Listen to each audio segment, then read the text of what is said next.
Olá, nono ano, como vocês estão? Tudo bem? Espero que estejam todos bem e com saúde.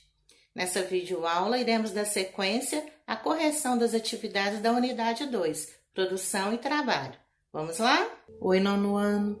Vamos então começar a correção das atividades do livro, hoje começando pela página 66, questões de 1 a 5. Vamos lá? Questão número 1. O fato que consolidou o capitalismo comercial, quando a principal atividade eram as trocas comerciais, foi: letra A, a expansão do trabalho artesanal, estamos falando de capitalismo comercial. Letra B, a globalização. Letra C, as grandes navegações. Ou letra D, o uso do petróleo como principal fonte de energia. Alternativa correta, as grandes navegações. Número 2. Sobre o Oriente e o Ocidente, assinale as alternativas corretas. Letra A. Um dos critérios da divisão do mundo em Ocidente e Oriente é a localização no globo. O Ocidente corresponde às terras a oeste de Greenwich e o Oriente às terras a leste. Correto, né? Um dos critérios que divide Oriente e Ocidente. Letra B.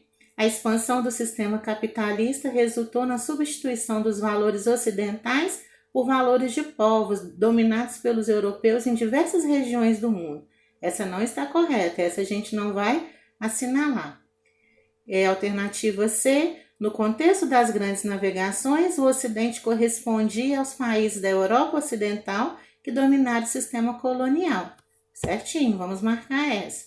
Letra D. No contexto da Guerra Fria, o Ocidente era constituído pelo mundo capitalista, tendo os Estados Unidos como principal representante. Também está correto. Então, as frases corretas aí são A, C, D, A, C e D, né? 3 alternativas corretas. Repetindo, A, C, D.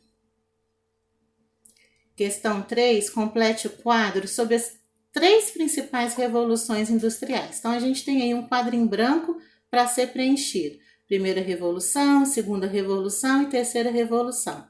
Vamos falar. Um fato histórico que marca o início, a etapa do capitalismo, principal fonte de energia empregada, característica da DIT e principais inovações. Vamos começar? Então, fato histórico. Primeira revolução industrial. Desenvolvimento da máquina a vapor por James Watt na segunda metade do século XVIII. Segunda revolução, descoberta da eletricidade e a invenção do motor a combustão durante o século XIX. E a terceira revolução, últimas décadas do século XX. Etapa do capitalismo, primeira revolução, capitalismo industrial, segunda, capitalismo financeiro, terceira, capitalismo informacional. Continuando, principal fonte de energia empregada, primeira revolução, carvão mineral, segunda, petróleo, minério, ferro e aço. Características da DIT, divisão internacional do trabalho, na primeira revolução, países industrializados controlando a economia mundial. Demais países fornecendo matérias-primas e consumidores de produtos industrializados. Segunda revolução, países subdesenvolvidos fornecem produtos industrializados e matérias-primas. Países desenvolvidos fornecem produtos industrializados, alta tecnologia e investimento. Terceira, países subdesenvolvidos fornecem produtos industrializados e matérias-primas. Países desenvolvidos fornecem produtos industrializados, alta tecnologia e investimentos.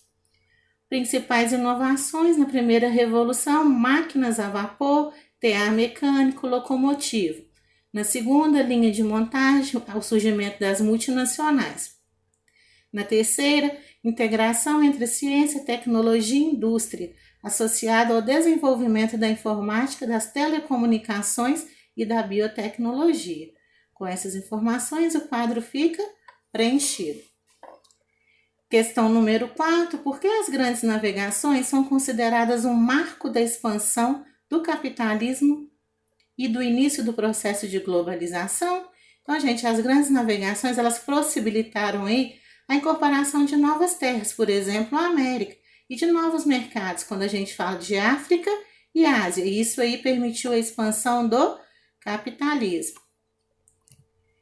A quinta questão aí está pedindo para relacionar as colunas. A gente tem, então, capitalismo comercial com a letra A, capitalismo industrial com a letra B, capitalismo financeiro, letra C, capitalismo informacional, letra D.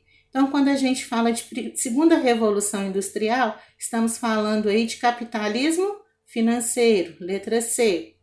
Grandes navegações, capitalismo comercial, já falamos numa questão anterior, letra A.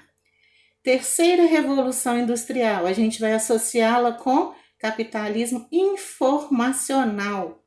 Primeira revolução industrial, capitalismo industrial. Então, a sequência correta será C, A, D e B.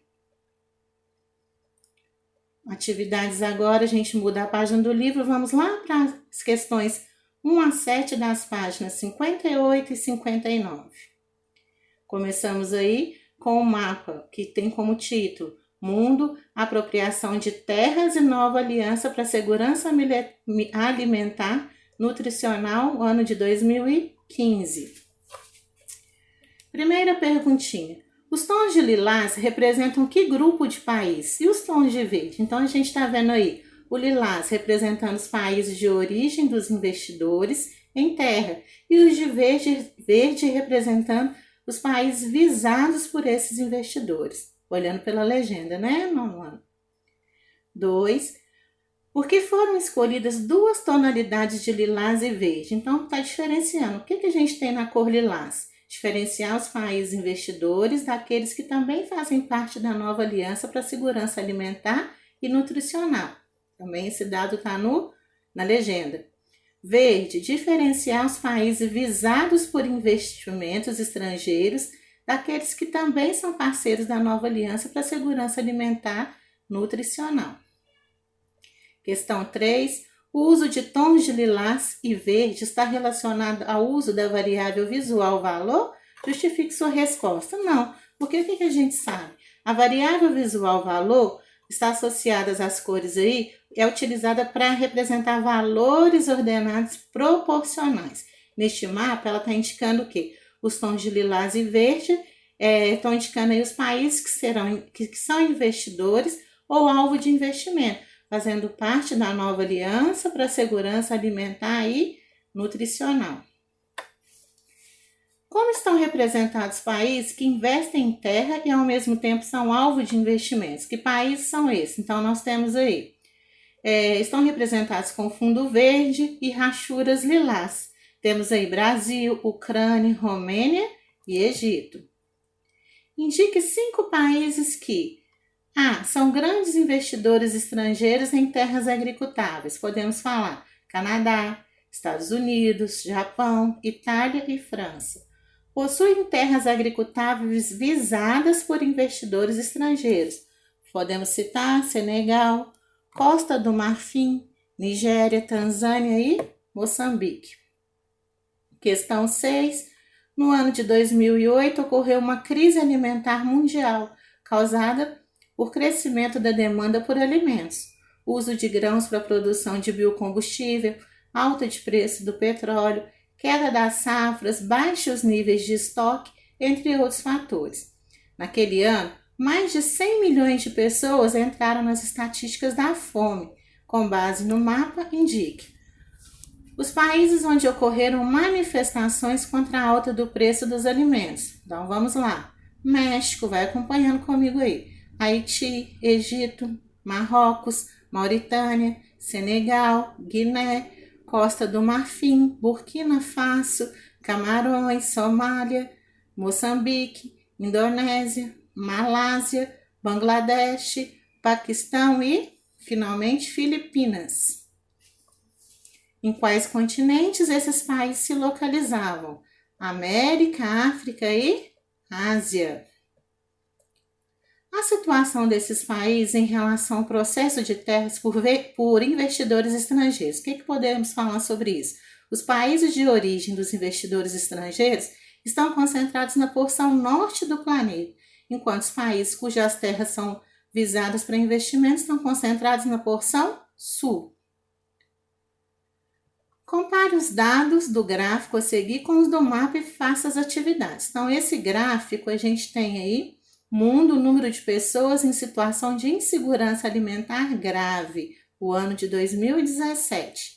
Relacione a insegurança alimentar e o processo de apropriação de terras agricultáveis por empresas e países estrangeiros. As regiões onde o maior número de pessoas vivendo num contexto de insegurança alimentar são aquelas cujas terras estão mais sujeitas ao processo de apropriação pelo capital estrangeiro. Esse dado mostra que a entrada desse capital e o uso que é feito das terras não favorece as populações locais, dificultando não só o acesso à terra, mas também os recursos necessários para que essas populações tenham acesso aos alimentos, criando assim um círculo de fome e pobreza. Ok? Oi, nono ano. Então, corrigidas essas atividades, no nosso próximo encontro daremos sequência a esse processo de correção. Ok? Então, nos encontraremos em breve. Fiquem com Deus. Um abraço.